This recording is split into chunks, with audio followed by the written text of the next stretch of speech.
Welcome, everyone.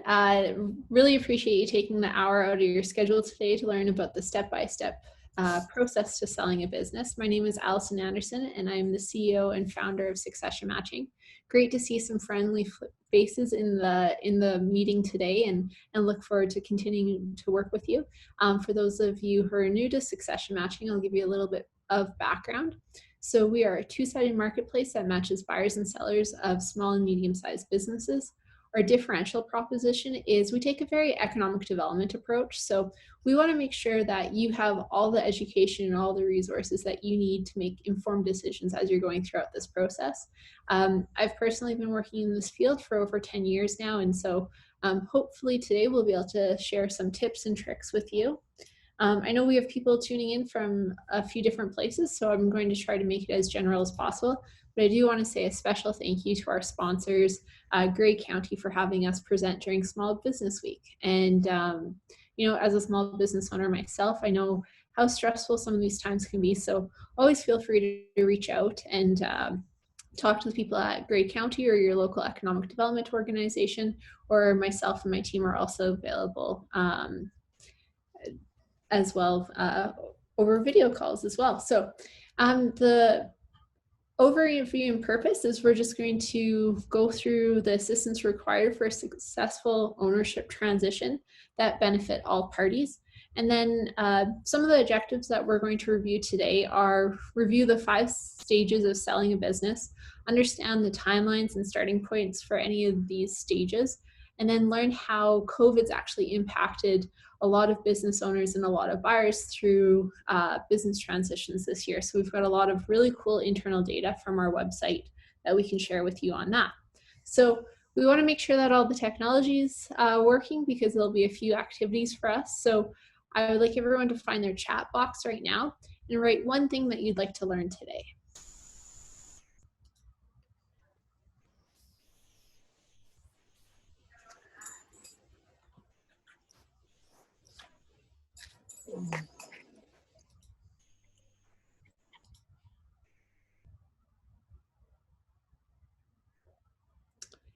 I see that we have a little bit of a technical issue, and so Chelsea from our Succession Matching team is going to reach out to you, Lorna, and see if we can resolve some of those audio issues. And looks like we have a few responses coming in. So one thing that you'd like to learn today, some people are looking forward to learning a little bit more about the process and the options. Marketing your business for sale without alerting the community that it's for sale. That's one that we see quite often. And how do you find a buyer? That's also how to and how to value the business. So one moment, please. I just want to. Sorry about that. So those are all great topics. We'll definitely be including some information about that today. And yeah, we're going to get started on some of those things, but I'll be mindful of spending a little bit more time on those areas as we go through today. So our first learning objective is going through the 5 stages of selling a business. And I know this isn't going to come as a surprise to anyone, but for the first time in Canada, we have more people over the age of 65 than under the age of 15 across the country. And according to a Canadian Federation of Independent Business report, 72% of their members are looking at exiting within the next decade. Pardon me. And right now, $1.5 trillion worth of business assets are looking to be transitioned. The scary thing about that is less than 8% of people have a formal succession plan. So I really want to congratulate you on taking that first step in joining us today, because we'll hopefully get you well on your way to having a formal succession plan after some of the information we're going to review right now. So I think before we jump into that, it's important to take a look at what succession planning itself is.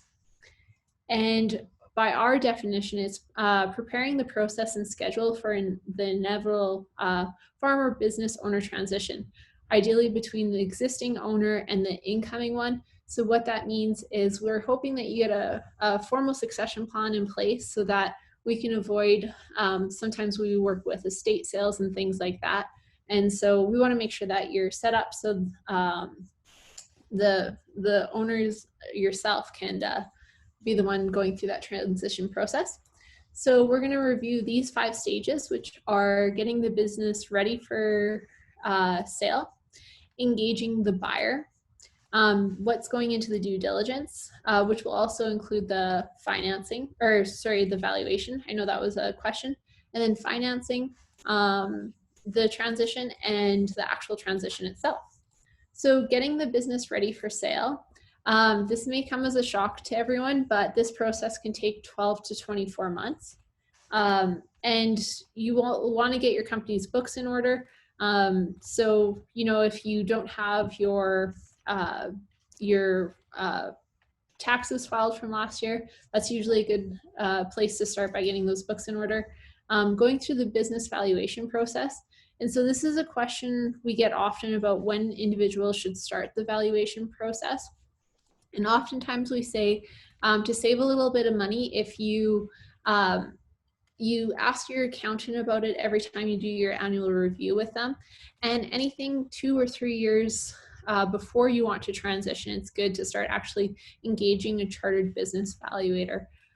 We've got a really great video coming up in a couple slides here that we can share with you on this for more information about how to do the valuation. But those are pretty good timelines for when you should. Anything above the 3 years, as we've seen this year, a lot can change in the market in any year to year. And engaging a chartered business valuator or a CBV can sometimes be a little bit more expensive. So we just want to make sure that you're taking those steps in the period where you're going to get the most out of your money. So if you're within 2 to 3 years of transitioning, that's when you should be actually engaging a valuator. And then also identifying any internal information. I know I'm in the business of succession matching, but my team can attest I'm not always the best at documentation. And so there's just key knowledge that you have as a business owner that you need to pass on to that next, the person taking over, whether that's a third party, a family member, or selling to your current staff. So starting that process of documentation is really important in getting the business ready to sell. And then making a plan of action.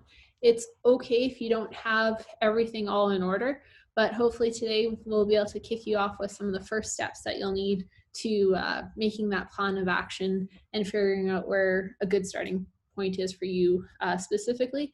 And then we'll want you to actually take action on that. So setting some SMART goals, we'll be going through that exercise today. And so we have a repeat slide. Sorry about that. We're going to watch a 1-minute video on business valuations because this is something that comes up quite a bit. And so hopefully you learned something from this video, but the longer version of this is actually available on our site as well as a really good resource. So.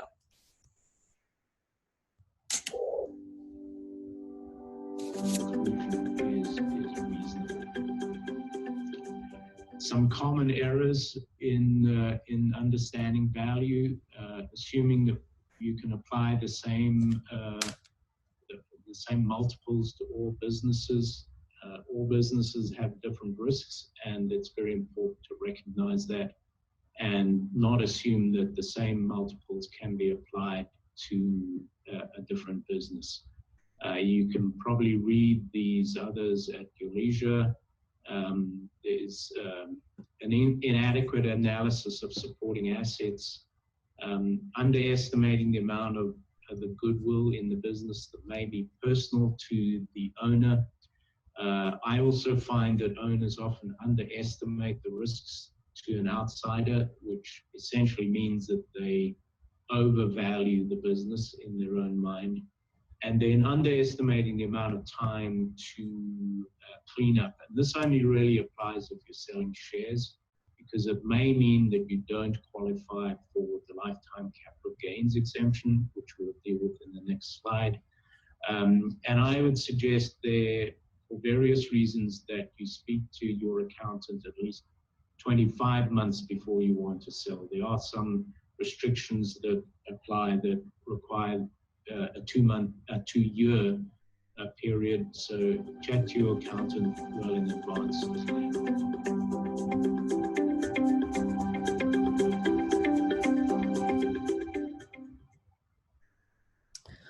All right, so that's some really good information from Paul Marskala. He is a chartered business valuator that we actually refer to quite a bit because he's fairly reasonably priced. And I'm happy to find some people that are local for you as well. So some of the key messages that he talked about in there was the one-time personal exemption of capital gains. And so we did a webinar this morning with Grey County on the buyer side, and buyers normally look for an asset sale because it limits their liabilities. But from a seller perspective, oftentimes we find that you'll want to look at doing a share sale. And that's for that one-time personal exemption of capital gains. So in Canada, you can use up to 826,000 in specific industries for any shareholder in the company, as long as it's in place. Like you said, talk to your accountant at least 25 months in advance, because you have to have had it in place by 24 months in advance. And so that's why this stage of the business transition process can take so long. And so really encourage you to have those conversations with your accountant about the one-time personal exemption, because you can save a lot of money on that aspect of it. And, you know, he mentioned that it can take a little bit longer than you're anticipating. I can personally attest to that. Again, I'm in the business of succession planning, so don't feel like you're behind the ball, because this is what I live and breathe every day. And then last year, when we raised additional outside capital to expand our business, we had to spend a considerable amount of time, effort, and money in cleaning up our capitalization table, so who the shareholders are. So again, this process can take a little bit more time, and I'll talk about that in a couple slides here as well. So the second stage, engaging the buyer. This process can take 6 to 12 months, and there's lots of different potential buyers that you can look at engaging. And so what this means is, do you have any family that might be interested in taking over the business? Are your current staff potential buyers? Or could you set up what's called an employee share ownership plan? So that means setting up shares that the employees buy in, either through time or through investment, and you can use that as a vehicle to transition out of your business. Or do you need to look for a third-party sale? So I wish I could say I was smart enough to foresee what would happen when we set up succession matching as a commission-free way to sell a business, but just by happenstance, we work with a lot of family transitions and a lot of employee share ownership plans, and they're oftentimes a really great avenue as well. But probably about 50% of our sellers are actually looking for a third-party buyer. And so just determining which type of transition that works the best for you. So think about it. Even take a few minutes right now. Can you think of any family members, children or nieces, nephews, any even cousins or things like that that might be interested in the business? Maybe they've worked for you for a few summers or something along those lines. Or really think about your key staff. So who's been with the organization for a while? Who could, if you were gone on holidays for 2 weeks, who could take over and answer all the questions? Or if they can't answer all the questions, how can you set that plan in motion, like we talked about in stage one, where you could educate them to the level where they could take over the business? The third option is a third-party sale. We pride ourselves in not being too salesy on these types of webinar, but just so that you know, if you do want to connect with a third party or talk through any of these options, through the support of the Community Futures Office, you can access coupon codes to our system and match with a third-party sale. We don't charge a commission, and we have lots of buyers, as you'll see in the third part of this webinar. The third objective today is talking about some of the COVID trends, and I think they'll surprise you all. So definitely worth sticking around to hear that. So if family or your employees are open to that conversation, communicate that conversation. One of the questions that we get or what we hear a lot is privacy is so important, but it's important to think from your staff standpoint. Maybe some of you are like getting closer to the age of retirement, and your staff might be concerned about their own jobs right now. And so that communication is so key. So one of the other video resources on our website I really like is from Christy Ferguson. She's an HR professional right there in Ontario. and she has a webinar on HR before, during, and after transition. So it's important to keep your staff up to date at the appropriate time about when the transition could happen. And so you could position this as succession plans take 2 to 7 years.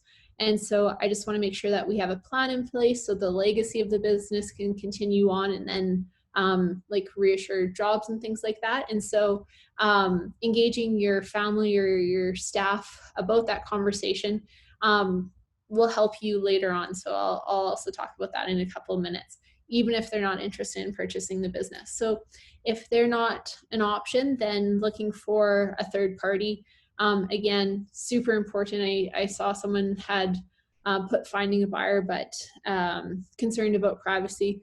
We totally understand that, and happy to work through positioning that with anyone. Thanks for attending the webinar today. Just so that you know, through the sponsorship of Grey County, our staff is available for a 30-minute consultation free of charge to you, just to act as a sounding board and talk through some of the content that we talk about today, or your own specific situation about some of the privacy considerations as well. So determine a means of finding them. So we're a great option. Your local accountants, things like that are a great way to find buyers as well. So, and then, as I mentioned, human resource professionals are really key to this portion of the transition. So we want you to engage those as well. The third stage is due diligence. So I know 2 to 7 years seems like an overwhelming amount of time to set up a business transition. But if you put the work in stage 1 and 2, your stage 3 will go really quickly. So again, we have a lot of resources available to the public, then also for our members on our site. But one of the ones that I really like from due diligence is the purchase sale agreement checklist, available completely to the public. I'll actually send that out as a link in our follow-up email from this webinar. And it's great for you to look at from the seller perspective, because on the flip side, these are all the questions that a buyer is going to ask you. And so you can start looking through that document and see what you've already got in order and what you've kind of outlined for your transition. And so there's a pretty big range here on due diligence. It can either take 1 month or 12 months. So the onus is really on you. The more work you put into stage 1 and stage 2, the due diligence will be a lot more of a breeze because you'll be super organized. So knowing your BATNA, if you take one thing away from this webinar, I really hope it's knowing your BATNA. So pens and paper ready. A BATNA is a best alternative to a negotiated agreement. So you've worked really hard. Running a business is not a small feat, and you know, this year is one example of how it can be even more stressful for business owners. And so you want to be able to enjoy the next phase of your life. And so first understanding what you want that next phase to look like, and then you can write down your own BATNA. So again, best alternative to a negotiated agreement. And so what that means is oftentimes a buyer will come in and they'll want you to stick around and do some mentoring, be there for a transition period. Maybe they'll want you to work there. Talk to your accountant. There can be some really great tax advantages, pardon me, to selling over a period of time. But you know, you need something to work for your lifestyle as well. So I think one of the best examples of this I've seen is we had a couple, not really a relevant example to what we're currently facing right now, but they wanted to go on the round the world cruise. They'd worked really, really hard for the last 25 years, and the business owner promised their spouse as soon as the business sold, they're going to go on the round the world cruise. Well, they got so excited when they connected with a buyer and started going through all of the negotiations, and the buyer wanted the person to stick around for a full 1 year period.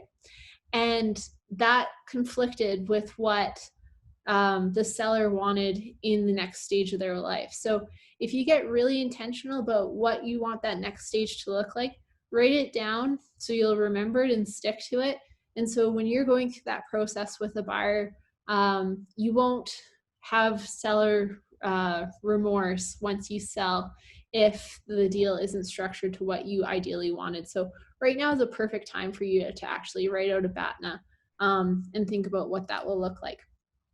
Outline your timelines in writing. I'm a little biased. I have one, I've of multiple favorite members that we've worked with over the years, but one lady in particular, she's just absolutely amazing. And unfortunately, she she didn't write down some of the timelines with some of the buyers, and the transition kept kicking the can down the road. And we don't want you to get to the end of the road and have a pile of cans there. So just making sure that you have some timelines tied to what those transitions ideally look like. So if the buyer is supposed to even come up with financing by a certain day, make sure you have that written down.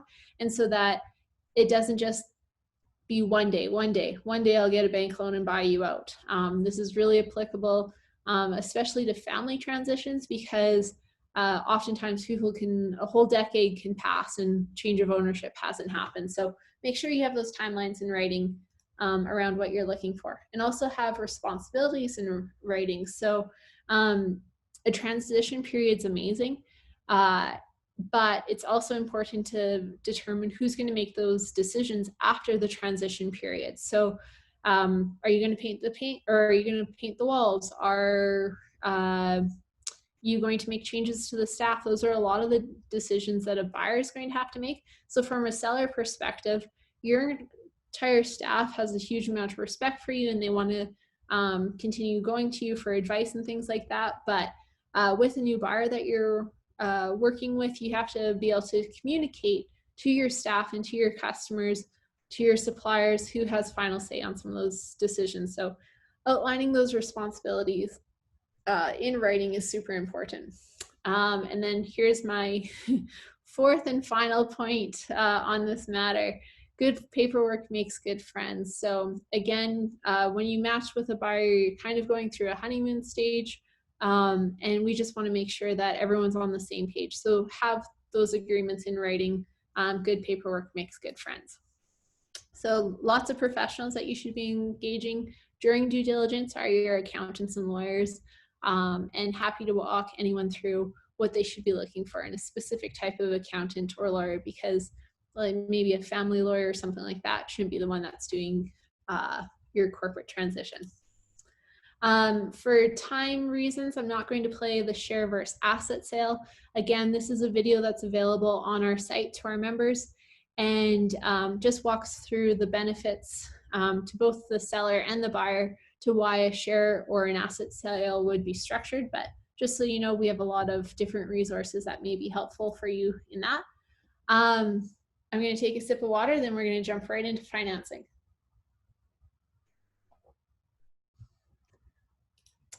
So from a seller perspective, you might be wondering, why do we even care about financing when selling a business? The number 2 barrier to purchasing a business, so something that all of your buyers are going to face, is finding financing. So that's why it's super important. We want to make sure that your transitions stay on track, and communicating with you some of the great resources from financing and different options for your buyer helps you make some better decisions for yourself. And then also you may be able to help your buyers through this as well. So just a heads up, financing doesn't happen overnight. The process can take 1 to 12 months. Even if someone's had a relationship with the lender for a long period of time, just so that you know, it's very unlikely that your buyer is going to be able to access financing so quickly. There's a few different reasons for that. Most lenders are going to require a business plan, and business plans usually take over 30 days to write a good business plan for financing.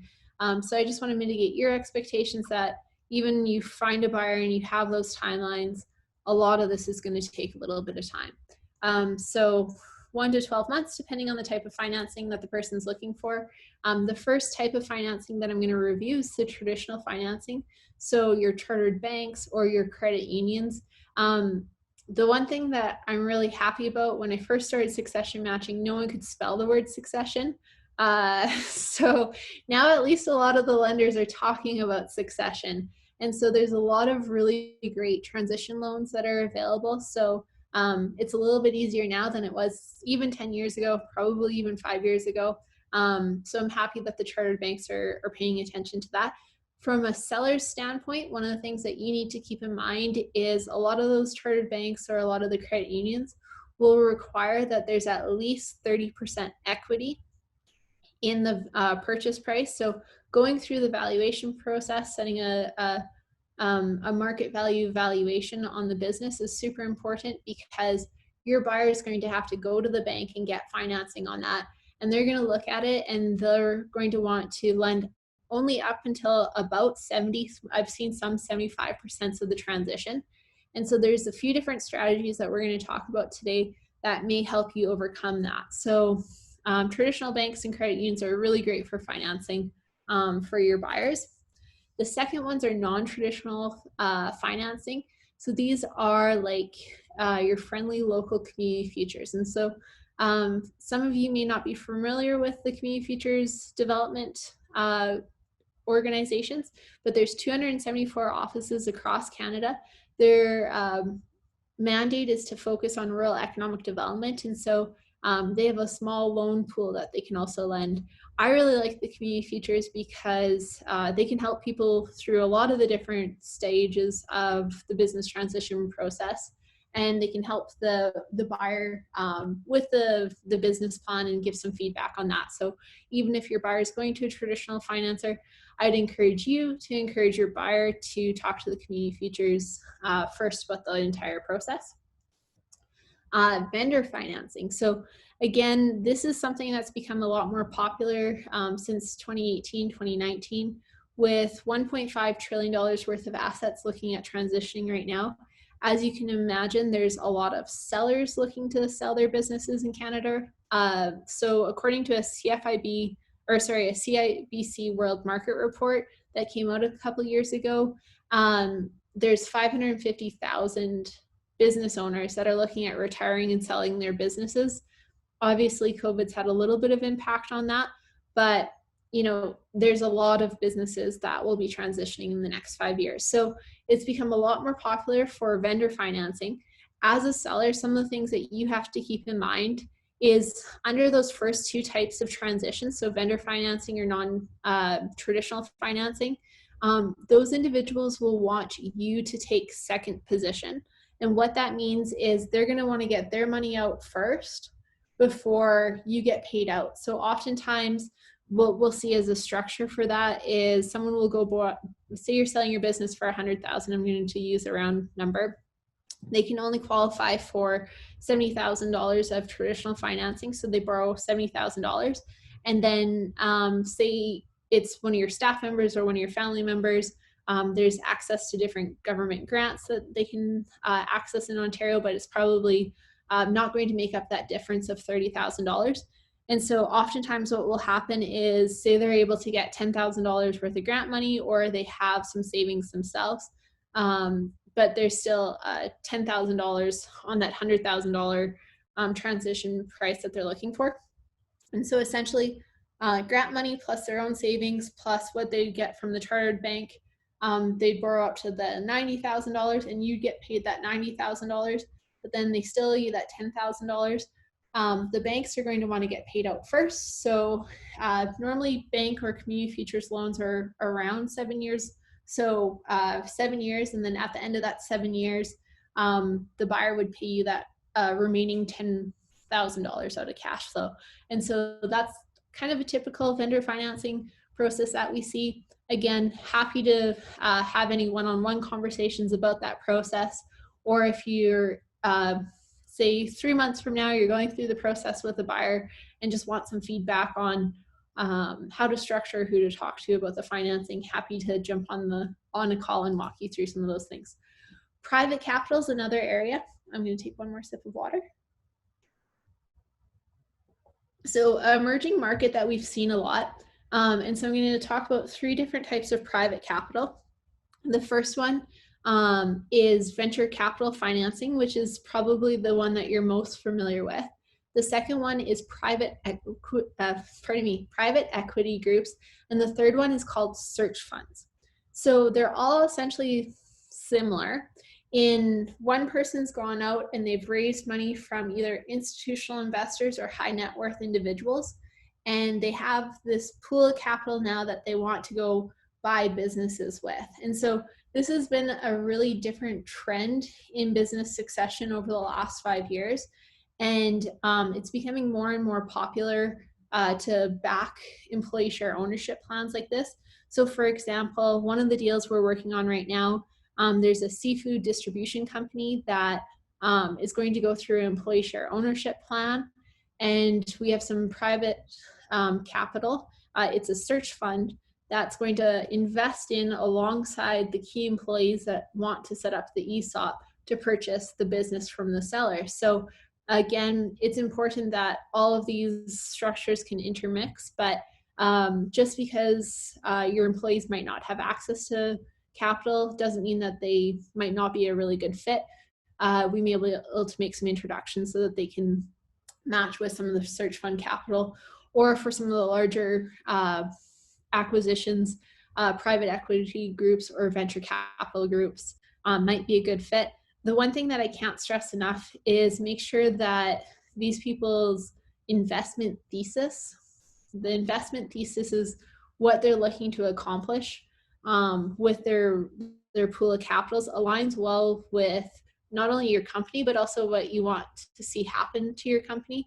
And so this is really important because you may have put the last 20, 30, 10 years into your business, and you want to see that legacy continue in the community with your employees and continue that product and service. And so sometimes primarily private equity groups will go in and kind of take apart the intellectual property and sell those parts off. And that's not always what people are looking for in their businesses. And so just be mindful of when you're having those conversations. Happy to have a side conversation if you're in that position for what types of questions you can ask for. I personally have gone through this process in the last year, and just understanding the alignment of that vision's really important. And again, can't stress it enough. Does your buyer know that they'll need a business plan? You can tell that comes up quite a bit for how often I mentioned it. All right, so the fifth and final stage is 0 to 60 months. And that's the actual transition period. So as a seller, we don't want to chain you to the parking meters out front, but it's super important that your buyer comes in and knows where to order things and knows a lot of the key information and things like that. So an example of this that I used in this morning's workshop is the flower shops. Again, I'm gonna blame this on my husband, but I've never got flowers. And so I don't know when people normally get flowers. And in working with some of our members through their transition, I was really surprised that there's such a huge spike in flower sales during like Mother's Day or during Christmas and things like that. I always thought it'd be around Valentine's Day. And so there's so much corporate knowledge that is now second nature to you because you've run the business for so long. Like, if you need a supply of something, who do you call? And if that's not all 100% documented, having a transition period with your buyer goes a long way. So think of all the expensive mistakes you've built up and had. Now your buyer can skip over those expensive mistakes and learn from you as a mentor during the transition period. And so as you can see by the time period, it's totally up to the two individuals. If that transition period happens, it can take 0 to 60 months. Highly encourage you talk to your accountants about the one-time personal exemption for capital gains, because there might be some tax strategies that you can take advantage of as a seller, which you can write down in your BATNA for how long you want before you actually sell the business in this process. So a couple of things from this. So physical items and space, this has been hugely impacted during COVID, but oftentimes we'll see some transitions that aren't actually bricks and mortar. Like if you're selling your insurance company, sometimes your competition might just want to buy your book of business. And so knowing where that transition actually takes place is important. That corporate knowledge, I can't stress this enough. It's super important. what you've built up over the last 20 or 30 years, even 10 years, is really valuable to that buyer. And so setting up a training process where you instill that knowledge into the next generation is really important. Again, good paperwork makes good friends. And so make sure you know whose responsibilities are what. So it's good to communicate this to your staff and just be on the same page as your buyer, who makes hiring and firing decision, who makes purchasing decisions, things like that. Important in all types of transitions, family, employee, and third-party sales. Authority is kind of tied in there as well for those really big decisions. And then relationships. Again, with an insurance book of business, a lot of their clientele is going to stick around if they have as much faith in their buyer as in your buyer as they have in you, and that's why they've remained with your firm for so long. And so make sure that there's that warm handshake from your buyer to your clientele and your suppliers and things like that. Again, if we're going to transition right into the timelines and things like that, but before we jump into that, in your own words, I'd like you to pull out a pen and paper, or else feel free to share it with us in the chat or share it directly with me in the chat privately. In your own words, write down what stage you're at in your transition period.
Based on a couple of the private messages I'm getting, it looks like some people are in the finding a buyer. And I've also received a question that I'm going to share the answer to. So should we be getting a business valuation first before approaching a buyer, or gauge interest in to save money? That's a really good question. So one of the first questions a buyer is going to ask you about the business is a approximate valuation. So I know a lot of people are frequently talking to their accountants right now. And so what I'd encourage you to do is get a gauge from your accountant, depending on what your timelines are on selling the business, so that not only being able to communicate that with the buyer, but also so that you can make some plans financially for your future based on what the ballpark would be on that. But having a general sense of what the business valuation first is would be important. Another thing that you can try doing, depending on what type of business that you're in, for any of the succession matching members, H12 is on this webinar and she can help build up financial statements and do a discounted cash flow analysis. That's free of charge. And so if you can send her your last 3 years of financials, she can build that out and you can take a look at the discounted cash flow analysis. Again, depending on which industry you're in, that doesn't always work, but that's a free option so that you can have a ballpark idea before approaching the buyer. The buyer, of course, if it's a family transition or if it's an employee share ownership plan, planting some of those seeds earlier might be easier, but yeah, having a ballpark idea is a good idea.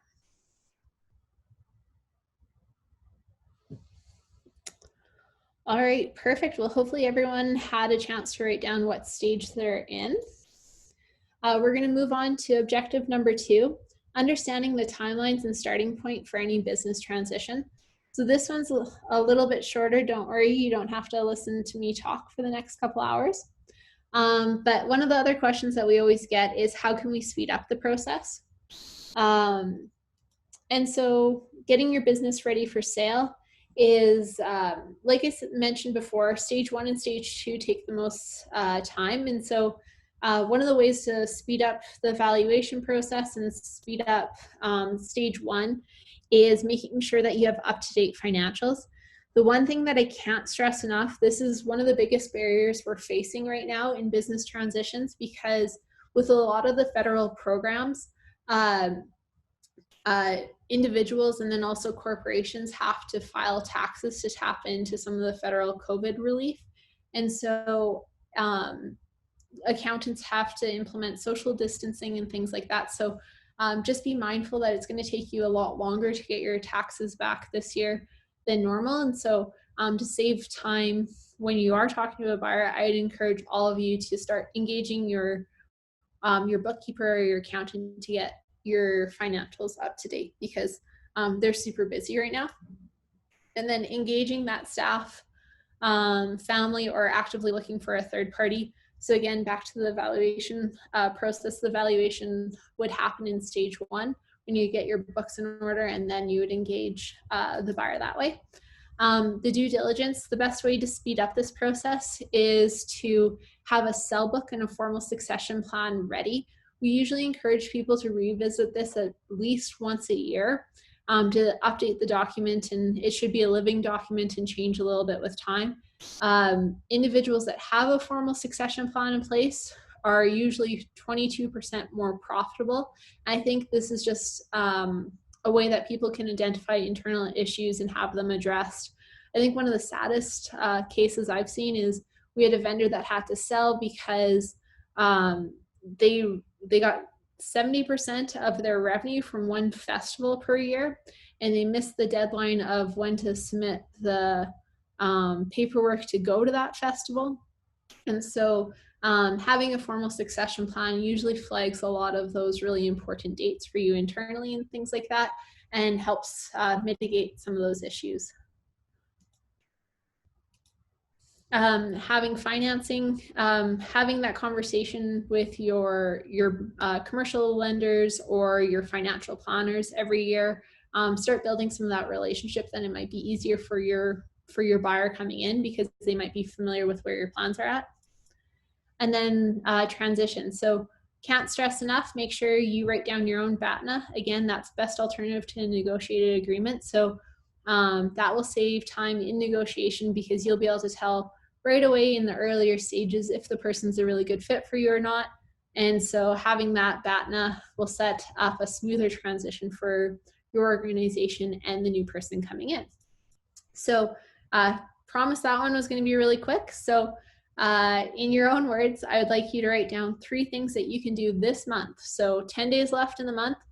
What are the 3 things that you can do this month to get a plan in place for where you're at in your organization for a formal succession or plan? Due to time, I'm going to give you about 3 minutes to work on that. And feel free to share that with the group, with me privately in message, or just write that down for your own information. If you don't share it in the chat box, please just write done when you've completed that, so that I know we're keeping up the pace and able to move on to the next section.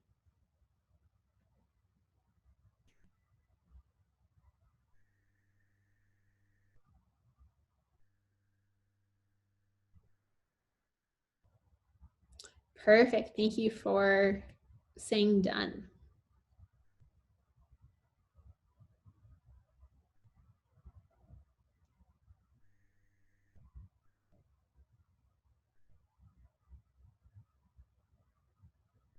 We'll give everyone another 30 seconds to complete theirs.